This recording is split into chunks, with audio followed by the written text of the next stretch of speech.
This weekend on Dusty Does Cars, I'm taking my off-road e30 on the Mojave Road. I brought Taylor again with me. I let him bring his Jeep this time. This is Matt. He has a truck. He's carrying all my stuff. That's why he's here, and he knows the road pretty well. We're having a lot of fun this weekend.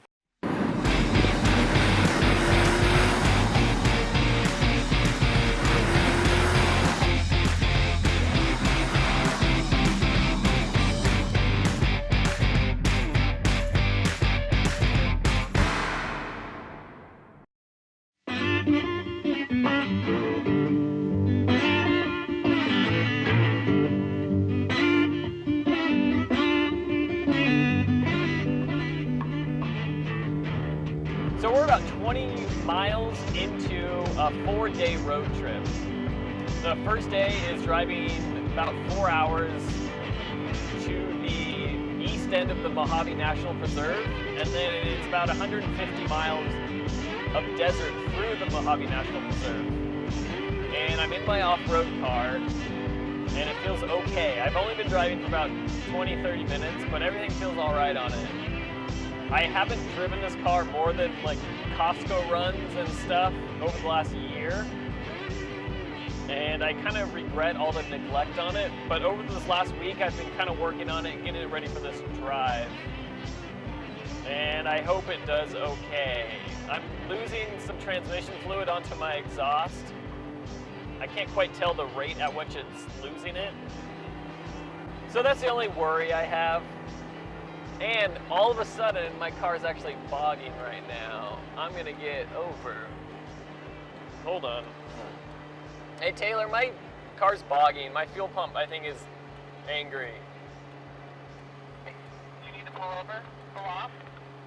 I'm gonna keep going as far as I can, but I think it's my fuel pump. It's overheating? Well, I'm not sure what else would cause it. Keep going. I've got speed.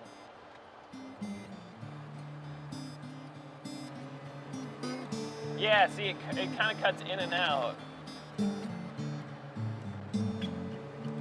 pull off and check? Yeah, I'm gonna keep going as far as I can. I'm pinned right now in third gear. Okay, well, we'll just stay in the truck lane then. Yeah, just watch me. I might have to get off onto the shoulder. I wonder if my fuel pump is heating up or something. It's definitely delivery right now, though. I'm gonna let you go in front of me. All right, but I'm pinned right now. I won't be able to get any faster, so let's see. I might not be able to make it up this big grade coming up, though. So I might have to pull over regardless. Okay, well, at least I won't be like 100 yards ahead of you. It sounds all right. Why was I bogging so hard?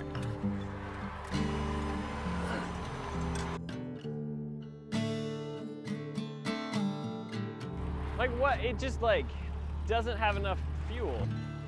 Like right now, it's not missing. Like it sounds 100%. If it was missing, it would. Let's see what happens up this grade. We gotta go up the grade anyways, we can't turn around. Yeah.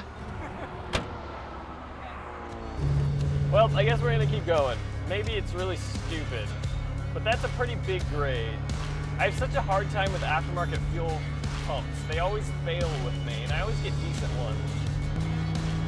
Everything feels fine, but I hate having to pick up like that at the very start of a 3-day trip through the desert. So the pump started getting angry again after I sat in traffic for a while. I don't know what it is, a brand new pump. So I don't know if it's routed weird. Maybe it's too small, so luckily I found an auto parts store. I'm gonna roll in, kind of look around. I brought an OEM pump that I might be able to do an inline thing on.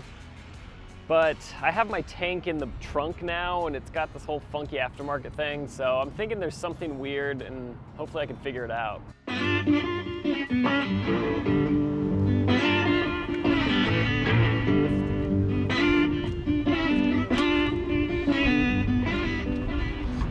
So my theory is that this line had a pinhole somewhere in here. So I'm thinking it was pulling air in and aerating the system. So that's my theory. So I'm fixing it wrong, but I'm thinking I'm fixing it temporarily where no air will go in. So that's the plan, and we'll see what happens. So it's been an hour since I fixed that fuel line, and so far we haven't had any hiccups. I've kept the revs really low. I'm going 60 miles an hour in fifth gear. That's at like 2,500, and no hiccups. So I'm wondering, A, did I fix it, or B, is keeping the revs low helping me? Because both times I had that big hiccup, I was stressing the car. I was in fourth gear, like really pushing it. So I'm not sure if I fixed it or if I fixed how to drive the car. Either way, I'm getting deeper and deeper into the desert. So I don't know if that's a good or a bad thing, but we're going. And we've got maybe 3 hours of light, 2 hours to the trail. So an hour into the trail, set up camp a little bit dark, and then we'll do all of our wheeling, most of it tomorrow and the next day.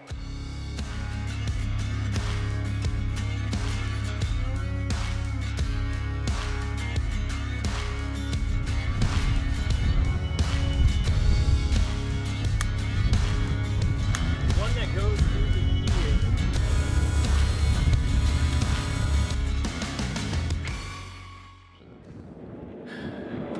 Put in a different fuel pump that I threw in last minute. It's an OEM one from like an 85 e30. And I'm just gonna see if it does anything differently. I'm not sure why it will, but we'll see. I put it in and it started leaking, but the hose sizes are all wrong, so we'll see what happens. We're trying to fiddle with the hose sizes and step them down with sockets. With these sockets.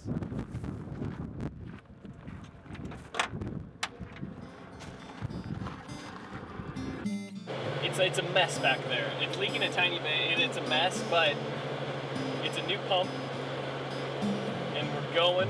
We're 2 minutes into my test drive on it. We have no more light. This whole trip has taken way too long. I've probably spent 3 hours on the side of the road working on this thing, but whatever. It is what it is. Worst case scenario, I triple A at home and hang out with my friends' reliable cars this weekend. But I think we're gonna keep this thing going. It hasn't started bogging yet, and we're going on a grade right now. I've got my BMW thing here. This is gonna keep me nice and comfortable. So if it starts bucking, I've got this thing.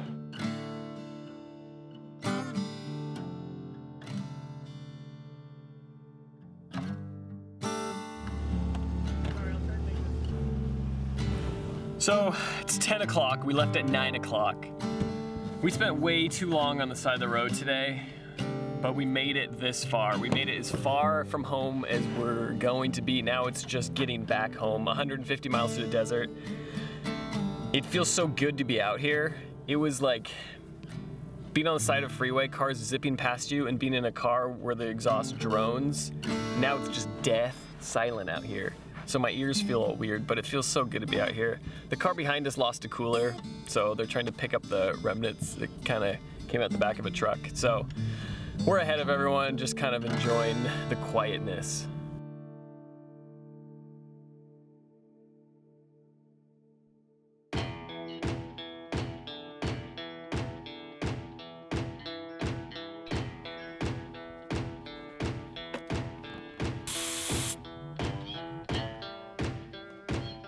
Yesterday feels like kind of a daze. I'm going over everything that we did, and it's pretty beautiful in its own way. Right here, there's a socket that reduces it so we didn't have a huge leak at the pump. This hose here, it's jammed on there, and on this side, it's too big. So it's too big, too small, just right, because we have a socket on this part. But you know, it's still cranking and it's still turning, so we got a big day of driving. We'll see what happens. Anyway, let's go.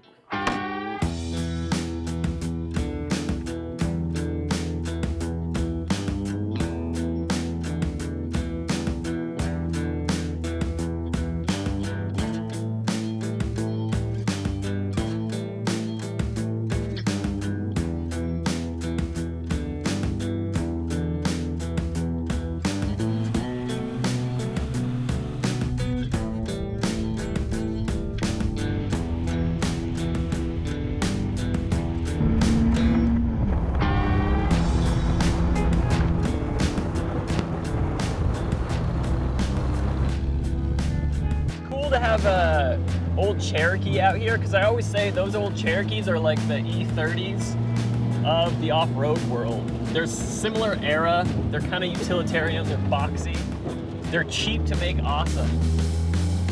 And there's such a cult following for all of them. There's lots of them, but it's hard to find a good one. Same with the E30s. So it's fun to have one out here. It's fun to be wheeling with one. This car's feeling good. My Achilles heel is ground clearance where my oil pan is. And this road, it's so narrow and there's a big hump in the middle. And so I end up just skiing on top of that hump and there's nowhere else for me to go. But what are you gonna do? Just keep going and hope I don't break an oil pan. I have a pretty good skid plate. It's still a temporary one though. I didn't have time to really make an invincible one. So it's something that's on my mind, but it's not too bad.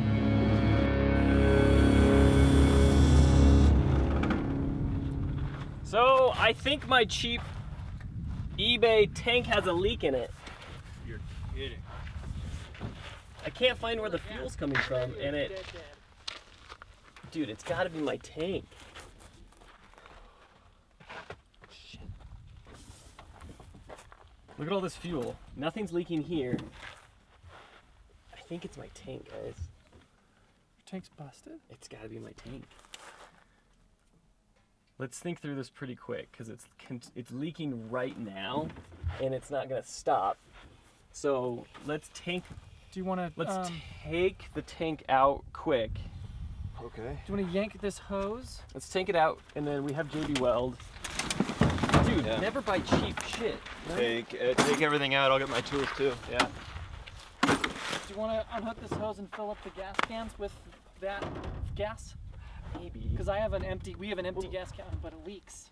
I know, right? Well, we can do it for now to save stuff. Okay, what do I need to do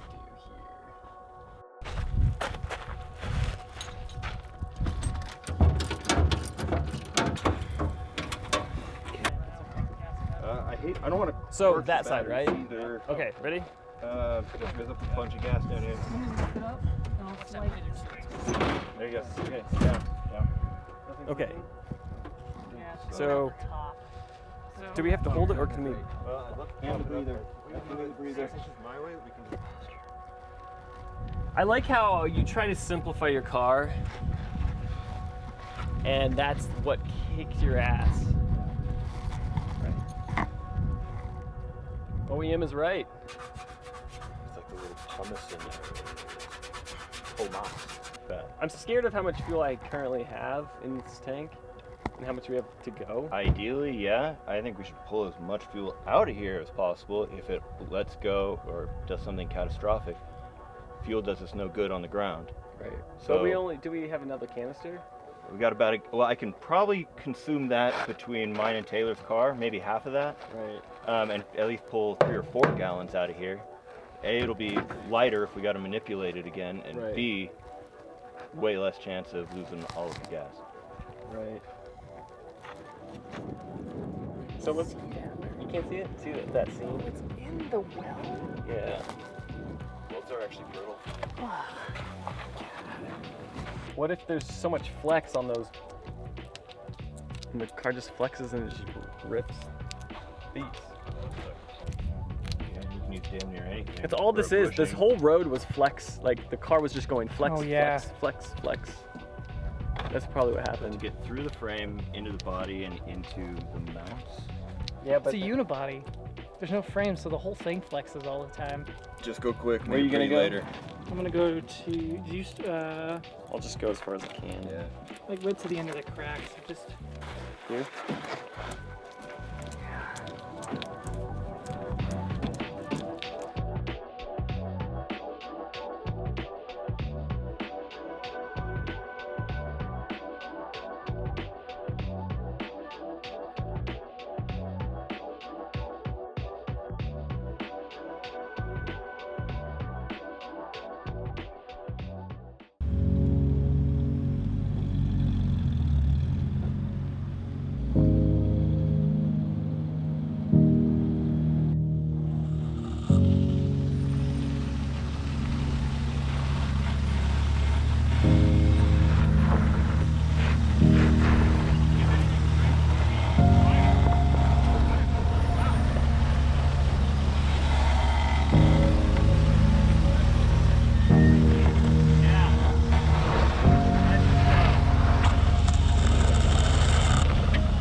to the end of the day.